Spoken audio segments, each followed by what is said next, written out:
আকাশে কালো মেঘের ঘনঘটা, পিছু পিছু মেঘ ঘুরে বেড়াচ্ছে পুরো আকাশ জুড়ে। উষা মেহরাবের ব্যালকনিতে দাঁড়িয়ে এক মনে আকাশের দিকে তাকিয়ে আছে। ওর মনেও কালো মেঘ জমেছে, আধার ঘনিয়ে আসছে।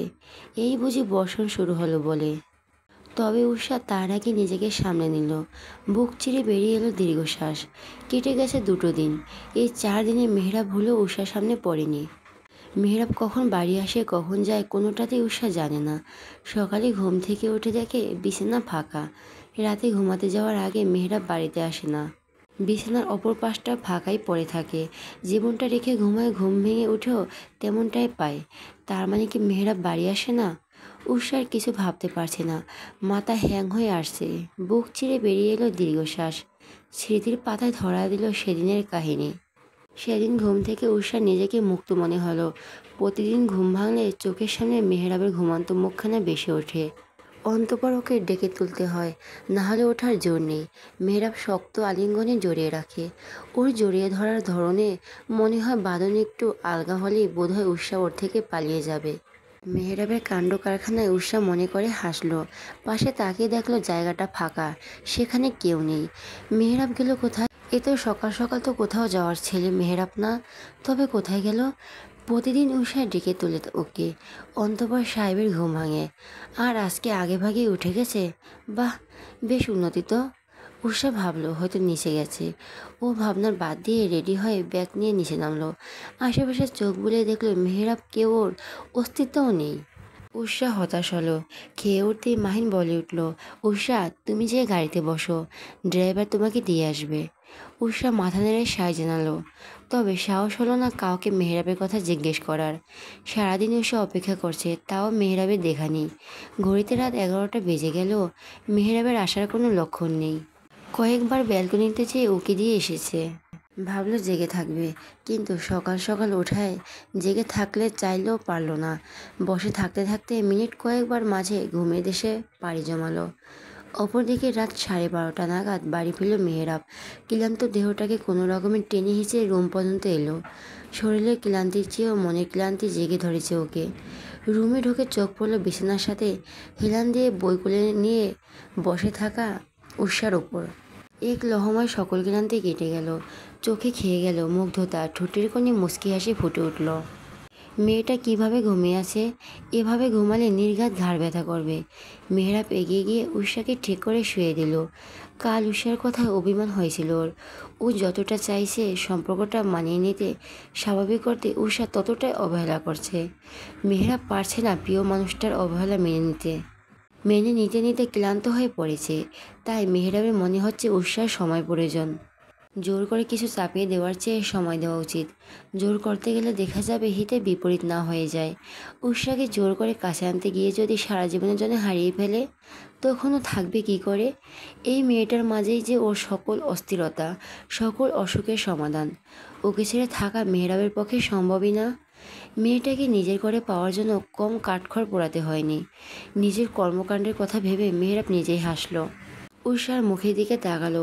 বাচ্চা একটা মেয়ে, এইটুকু মেয়ের জন্য কতই না পাগলামো করছে, উন্মাদনা, কিন্তু মেয়েটি কোনোদিনই জানবেই না এই মেয়েটা ওকে এতটা বাজেভাবে নিজেকে জালে ফাঁসিয়ে যে মেয়েরা সেই জালে ছিট করে বেরিয়ে আসতে পারছে না আর না চাইছে। সেই জন্য ভেবেছে যে জালে তাকে আটকে রাখা হয়েছে, তা ভেদ করে না বেরিয়ে উল্টো এই জালে মেয়েটাকে সে নিজের সাথে আষ্টে পৃষ্ঠে জড়িয়ে রাখবে আজীবন। নিজের থেকে এক চুল পরিমাণও দূরে যেতে দেবে না। কোনো কিছুই সারা জীবনের জন্য পেতে গেলে ধৈর্য প্রয়োজনে মেহরাব ধৈর্য ধরবে, তা উষাকে ওর চাই। মেয়েটাকে হারিয়ে ফেলার ভয়ে মেহরাব নিজের কষ্ট হওয়া সত্ত্বেও উষা থেকে দূরত্ব বজায় রেখে চলছে। ইচ্ছে করে বাড়িতে দেরি করে এসেছে। এতক্ষণ অফিসে বসেছিল। অফিস শেষ হলে ওর প্রিয় জায়গা খোলা আকাশের নিচে বিশাল মাঠের এক কোণে বসে আকাশ বিলাস করছিল। আকাশ বিলাস কিছুটা অদ্ভুত, তাই না? আকাশের চন্দ্রের দেখা নেই, ঘন কালো মেঘেদের আনাগোনা। মেহরাব কিছুক্ষণ এক দৃষ্টিতে উষার দিকে তাকিয়ে থেকে ফেরে সাথে চলে গেল। মনে মনে ভাবছে কি করে পারবে এই মেয়েটাকে না দেখে থাকতে। তাকে না জানালে যে মেহরাবের শান্তি লাগে না, তার থেকে দূরত্ব বজায় রাখা কি এতটাই সহজ? ওহ, মন বলে উঠল, সামান্য দূরত্ব যদি ভালোবাসা বাড়ায়? অবচেতন মনে জবাব এলো, সত্যি কি দূরত্ব ভালোবাসা বাড়ায়, নাকি চলে যাওয়ার বাহানা বানায়? মেহেরাব আটকে উঠল, না না, এটা হতেই পারে না। উষা ওকে ছেড়ে যেতে পারে না। দরকার পড়লে উষাকেও বন্দি করে রাখবে, তাও ওর কাছেই চাই। নিজের মাঝে সাইকো সত্তা টের পেয়ে মেহেরাব চোখ বুঝল। জোরে জোরে শ্বাস নিতে নিজেকেই শান্ত করলো। নিজেকে সান্ত্বনা দিলে অচিরেই সব ঠিক হবে। উষার মনে ওর জন্য ভালোবাসা সৃষ্টি হবে। বিছানায় শুয়ে আলতো হাতে নিজের অস্তিত্বকে কাছে টেনে নিল। অন্তঃপর আঁকড়ে ধরল বুকের মধ্যখানে। মেহেরাব পারছে না উষাকে নিজের বুকের ভেতর ঢুকিয়ে ফেলতে। কাল সারা রাত ফাঁকা বুকের অস্থিরতা ওকে ঘুমাতে দেয়নি। অভিমান করে উষার কাছেও যায়নি, কিন্তু আর সম্ভব না। বিয়ে করা বউ ওর, কেন দূরে থাকতে যাবে? বউয়ের আশেপাশে ঘুরবে, কিন্তু বুঝতে দেওয়া যাবে না। উষার কানের কাছে এগিয়ে গিয়ে বিড়বিড় করে বলল, আমার নিরাশ করো না বউ। খুব শীঘ্রই ভুল বোঝাবুঝি ঠিক করে ফেলে ফিরে আসো আমার বুকে। এই বাহানা পুরুষটা যে তোমার প্রতীক্ষায় বসে আছে, আমার প্রতীক্ষায় বিফলে যেও না প্লিজ। মেহরাবের কাতর কণ্ঠ, কিন্তু কথাগুলোর একটা উষার কর্ণকুহর অব্দে পৌঁছাচ্ছে না। ও গভীর ঘুমে মগ্ন। মেহরাব উষার ঘাড়ে মুখ গোজালো। কিছুক্ষণের মাঝে পাড়ি জমালো ঘুমের দেশে। সকাল সকাল উষা ঘুম থেকে ওঠার আগেই মেহরাব অন্য রুমে যেয়ে ঘুমিয়ে গেল। মাহিনকে আগেই বলে রেখেছে উষাকে কি বলতে হবে আর কি করতে হবে।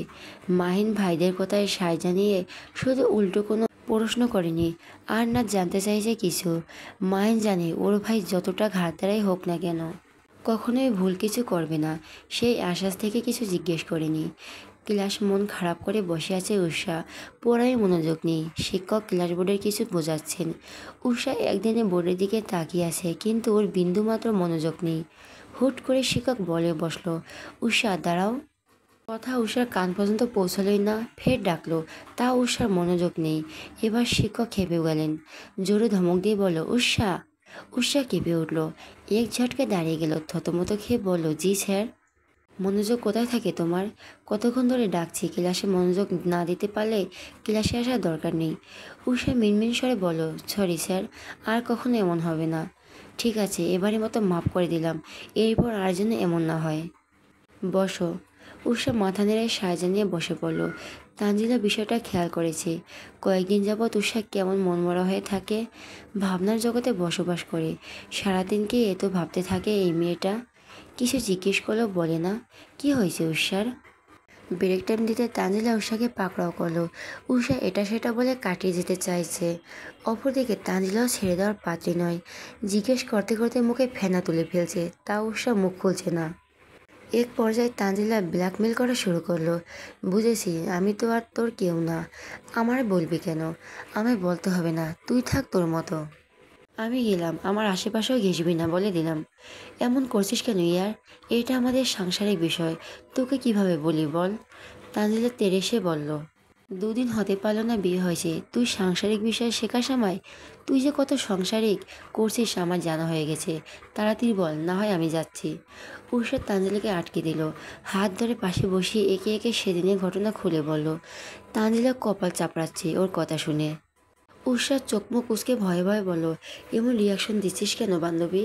তোকে যে মেহেরা ভাইয়া এখনো কিছু বলেনি, এটা তোর সাত কপালের ভাগ্য। আমার নিজেরই তো তোকে থাবড়াতে ইচ্ছে করছে। উষার ঠোঁট উল্টে জিজ্ঞেস করলো, কেন, আমি কি করেছি? তোকে যে মেহেরা ভাই কীভাবে সহ্য করছে আল্লাহ মালুন। আরে কি করেছি সেটা বলবি তো? না বলে বকে চলছিস। তানজিলা নিজেকে সামলে নিল। অন্তঃপর শান্ত কণ্ঠে বলল, দেখ উষা, এখন তোদের বিয়ে হয়েছে, তোরা স্বামী স্ত্রী, একে অপরের পরিপূরক। আগে যা হয়েছে সেটা ভুলে যা। এখন তোর উচিত সব কিছু মানিয়ে নেওয়া। আমার জানা মতে মেহেরা ভাইয়া মানিয়ে নেওয়ার যথেষ্ট চেষ্টা করতেই তুই ঝামেলা পাকাচ্ছিস। আগে ভাইয়া আর তুই একে অপরের সাথে ঝগড়া করতেই এটা ঠিক ছিল। এখন আর সেটা মানায় না, কারণ এখন তোরা বিবাহিত, দুজন মিলেমিশে চলতে হবে। ভাইয়া তো মানুষ নাকি? তুই বারবার যদি তাকে বলিস তুই তাকে পছন্দ করিস না, ভাইয়া তোর অপ্রিয়, তাহলে ভাইয়ার কেমন ফিল হবে? নিজেকে একবার ভাইয়ার জায়গায় বসেই ভেবে দেখ। তুই এখনও তোর ইগো ধরে বসে আসিস। ইগো দেখাতে গেলে আর যাই হোক সংসার হয় না ইয়ার। ভালোবাসা কিংবা সংসারে ইগো থাকতে নেই। তবে আমি তোকে নিজের আত্মসম্মান বিসর্জন দিতে বলিনি।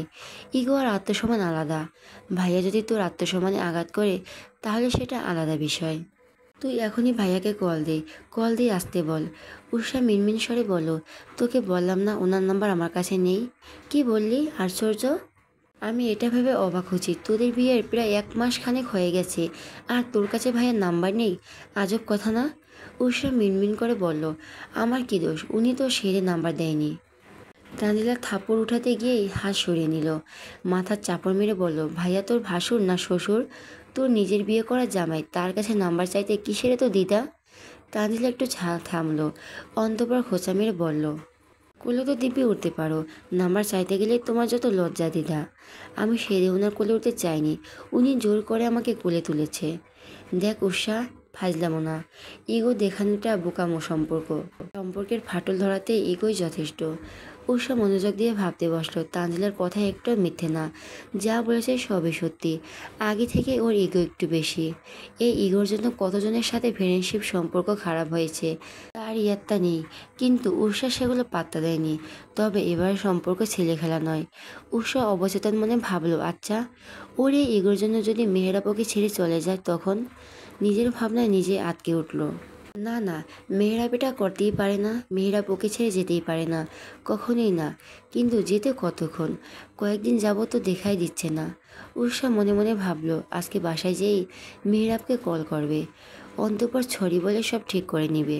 নিজের ভাবনা নিজে হেসে উঠল, মনে মনে বলল, আমায় ইগনোর করা তাই না মিস্টার লুচু? দাঁড়ান দেখাচ্ছি মজা। ইগনোর করার শাস্তি তো আপনাকে পেতেই হবে, জাস্ট ওয়েট অ্যান্ড ওয়াচ। কলেজের পাশের রাস্তায় ভিড় জমে গেছে, আশেপাশে প্রচুর মানুষের আনাগোনা। সবাই দাঁড়িয়ে দাঁড়িয়ে সামনের দৃশ্য উপভোগ করছে, কেউ এগিয়ে যাচ্ছে না। তাদের উৎসুক মনোভাব, মনে হচ্ছে এখানে সিনেমা শুটিং চলছে। আর তারা মন দিয়ে দেখছে সেই দৃশ্য। সবার মাঝে টান টান উত্তেজনা, হিরো ভিলেনকে ইচ্ছে মতো মারছে, আর তারা দাঁড়িয়ে আছে তালি দেওয়ার জন্য। মেয়েরা বেধড়কভাবে মারছে একটা ছেলেকে। উষরা ভিড়ের এক কোণে চুপটি করে দাঁড়িয়ে আছে। তানজিলা ওকে আঁকড়ে ধরে রেখেছে, কান্না করতে করতে হেঁচে উঠে গেছে বেচারির। এখনও একটু পর পরই হেঁচকে উঠছে, ভয়ে কেঁপে কেঁপে উঠছে। তানজিলা উষাকে রেখে যেতেও পারছে না, মেহরাবকে কেউ থামাচ্ছেও না। পরিস্থিতির নাগালের বাইরে যাওয়ার চলে যাচ্ছে। তানজিলা কী করবে কিছুই বুঝে উঠতে পারছে না। মেহরাব দ্বিধাদ্বিক শূন্য হয়ে এক নাগাড়ে মেরেই চলেছে। ছেলেটার অবস্থা বেশি ভালো না, নাক মুখ দিয়ে রক্ত ছুটে গেছে, ঠোঁটের পাশটা কেটে রক্ত বের হচ্ছে। ছেলেটার সাথে আরও দুটো ছেলে ছিল, তারা ভয়ে আগে পালিয়েছে। তানজিলা উষাকে শান্ত করেছে, এর মাঝেই তিয়াস এলো সেখানে। এসে মেহরাবকে ধরে টানতে শুরু করলো। মেহরাব ওর কথাও শুনছে না। মেহরাব, কী করছিস? ছাড়, ওকে বেশি বাড়াবাড়ি হয়ে যাচ্ছে কিন্তু ইয়ার, ছাড়।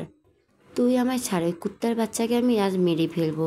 ওর সাহস কত, ও আমার বইয়ের হিজাব ধরে, টান দেয়, তাকে বাজে কথা শোনায়, ওর জিভ টেনে আমি ছিঁড়ে ফেলবো, তারপর রাস্তা কুকুরদের খাওয়াবো। উন্মাদের ন্যায় আচরণ করছে মেহরাব। তিয়াসের হাতের বাঁধন মুক্ত করে তেড়ে গিয়ে ছেলেটার হাতে পায়ে দিয়ে পাড়া ধরল। সাইকোদের মতো করে বলে উঠল, কোন হাত দিয়ে তুই ওর ওড়না ধরছিস? ডান হাত দিয়ে নাকি বাঁ হাত?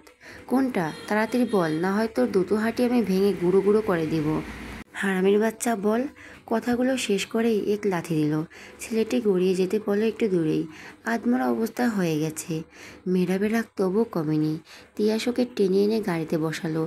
মেহরাব জোরে জোরে শ্বাস নিচ্ছে, কপালের রগ ফুলে উঠেছে, হাতের শিরা উপশিরা দৃশ্যমান। রাগে ফোঁস করছে। ছেলেটাকে একেবারে জানে মারতে পারলে হয়তো শান্তি পেত। তিয়াস পানি এনে দিল, ধকধক করে পানি খেলো, খেয়ে আশেপাশে তাকালো। ঘটনা পরিপ্রেক্ষিতে উষার কথা তো এতক্ষণ বেমালুল ভুলেই বসেছিল। চারপাশে তাকালো পেয়সীর সন্ধানে। লক্ষ্য করছে উষা এক কোণে তানজিলার বুকে মুখ গুজে রয়েছে, কান্না করতে করতে মেয়েটার চোখ মুখ ফুলে ফেলছে। এখনও খানিক পরপর হেঁচকি তুলছে, হাতের কবজি রক্তিম বর্ণ ধারণ করেছে। এটা দেখে মেহরাবের রাগ পুনরায় মাথা চাড়া দিয়ে উঠল। তবে নিজেকে যথাসাধ্য শান্ত রাখার চেষ্টা করলে উঠে উষার দিকে এগিয়ে যেতে নিলেই উষা ছোটবেলা থেকে মারামারি, কাটাকাটি, ঝগড়া এসব দেখতে পারে না। একদিন নিজের সাথে সদ্য ঘটে যাওয়া ঘটনা আর মেহরাবের সাইকো আচরণে ভয় পেয়ে গেছে বেচারি। মেয়েরা বিষয়টি বুঝতে পেরে আর এগোলো নাকি। তিয়াসকে বলো উষাকে নিয়ে আসতে। গাড়ি চলছে তার আপন গতিতে। তিয়াস ড্রাইভ করছে, পাশে মেহরাব। পিছনের সিটে তানজিলা আর উষা বসেছে। মেহরাব কিছুক্ষণ পর পর উষার দিকে তাকাচ্ছে, কিন্তু মেয়েটা ভুলেও একবার ওর দিকে তাকাচ্ছে না। মেহরাবের বুক ছেড়ে দীর্ঘশ্বাস বের হলো। উষা জানালা দিয়ে বাইরের দৃশ্য দেখছে আর ভাবছে কতক্ষণের ব্যবধানে কি হয়ে গেল। এই তো ঘন্টাখানেক আগের কথা। উষা মনে মনে ফোন দিয়ে আসছিল কিভাবে মেহরাবের মান ভাঙাবে, অন্তপর শাস্তি দিয়ে বজাত বেটাকে। কত বড় সাহস, ওকে ইগনোর করে। ইগনোর করার মজা হাড়ে হাড়ে টের পাওয়াবে। সেই মতে তানজিলাকে নিয়ে বের হলো কলেজের গেট দিয়ে। আশেপাশে তাকিয়ে গাড়ি খুঁজলো। আগে মেহরাব নিতে আসলো, সেদিনের পর ড্রাইভার নিতে আসতো। তবুও মেহরাব ওকে একা ছাড়েনি কখনো। আশেপাশে খুঁজেও গাড়ি না পেয়ে ভাবলো একটু সামনে এগিয়ে দাঁড়াবে। যেই ভাবা সেই কাজ। দুই বান্ধবী এগিয়ে যেতে নিলেই পেছন থেকে হিজাব ধরে কেউ টান দিল। সাথে সাথে উষা থমকে দাঁড়ালো। পিছনে তাকিয়ে দেখলো হিংলা পাতলা একটা ছেলে। উষা কপাল কুঁচকে ঝাড়ে দিয়ে জিজ্ঞেস করলো, কী সমস্যা? হিজাব ধরে টান দিয়েছেন কেন? এত খেপছেন কেন ম্যাডাম? বেশি কিছু তো করিনি, একটু হিজাব ধরে টান দিয়েছি। ছেলেটা উষার পা ধরে মাথা অবধি একবার নজর বুলিয়ে বিচ্ছিরি কণ্ঠে বলে উঠল, এখানে তো অনেক বাকি। পাশে থাকা তানজিলা বলল, ওর হিজাব ছাড়ুন আর আমাদের যেতে দিন। আমরা আপনাদের কিছু বলিনি। বলিনি তো, তাই না? তাহলে যেতে দিন আমাদের। ছেলেটার পাশে দাঁড়ালো একজন বলল, রনি ভাই, মাইয়াতে পুরাই আগুন। তোর হিজাব ধরেছি, তুই এত কথা বলছিস কেন? জ্ঞান নিজের কাছে রাখ আর এখন চুপ থাক। ছেলেটা উষা হিজাব ছেড়ে হাত ধরলো। উষা হাত ছোটানোর চেষ্টা করছে কিন্তু পারছে না। ছেলেটা শক্ত হাতে ধরছে। তানজিলি এগাতে নিলে আরেকজন এসে ওর পথ আঁকড়ে ধরলো। ছেলেটা উষার দিকে কুনজের তাকিয়ে আছে। উষার গা ঘৃণায় গুলিয়ে এলো। জানোয়ার, আমার হাত ছাড়, না হয় এর পরিণাম ভালো হবে না। ছাড় বলছি। ছাড়বো না, কী করবি করেনি। উষা আশেপাশে কিছু খুঁজলো, না পেয়ে পাড়া দিল ছেলেটার পায়ে। কিন্তু কাজের কাজ কিছুই হলো না। রনি উষার হাত আরও শক্ত করে ধরলো। তোর ঘরে কি মা বোন নেই? কথার পৃষ্ঠে ছেলেটা এমন কিছু কথা বলে উষার কান্না পেয়ে গেল। এত বাজে বাজে কথা কখনো শুনতে হবে ভাবিনি। উষা বারবার বলেছে ছেড়ে দিতে। রনি ছেড়ে দেওয়া তো দূর, আরও উল্টাপাল্টা কথা বলছে। এক পর্যায়ে ভয় পেয়ে উষা কান্না করে দিল। এরপর রনি নামে ছেলেটির হাত ছাড়ল না। রাস্তার দিকে যাওয়ার সময় এক ছেলের নজর এলো ঘটনাটা। ছেলেটি এগিয়ে এসে এক ঝটকায় উষার হাত ছাড়িয়ে নিল। উষার হাত ধরে রাখা রনির কলার ধরে বলল, কী সমস্যা? রাস্তায় মেয়েদের বিরক্ত না করলে হয় না তোদের? রনি উল্টো বলল, মেয়েটি তোর কে হয়? কেউ না। তোকে কেউ নাক গলাতে বলেছে?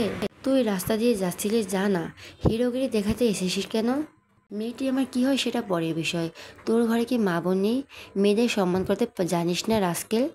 এই, একদম ইংরেজি গালি দিবি না। আমি তোর বোনের হাত ধরিনি যে তুই এত জ্ঞান দিবি। যা, ফট। উষার হাত ছাড়া পেতে তানজিলার কাছে ছুটল। ছেলেটি উষার দিকে তাকিয়ে বলল, আপনারা যান, এই জানোয়ারটাকে আমি দেখে নিচ্ছি। একটু থেমে পুনরায় তানজিলার উদ্দেশ্যে বলল, ওনাকে কান্না থামান।